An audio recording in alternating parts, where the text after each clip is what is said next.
ဒီကောင်လေးကမှားပါတယ်နော်ဒါအလွယ်ဆွဲတာနေရာမှာ1.5ခွန်မဟုတ်ပါဘူးနော်1ခွန်5ပါဒီမှာ329ရဲ့အောက်မှာ1ခွန်5အမှန်နော်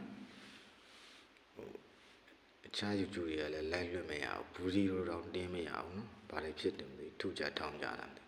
ဒါလည်းတင်ရရင်တော့တင်ကြည့်လိုက်အောင်တင်ရရင်တော့ဗာတတ်နိုင်တယ်နော်ကျွန်တော်684မွေးကနန်းပေးထားတာထိုးရပါပြီနော်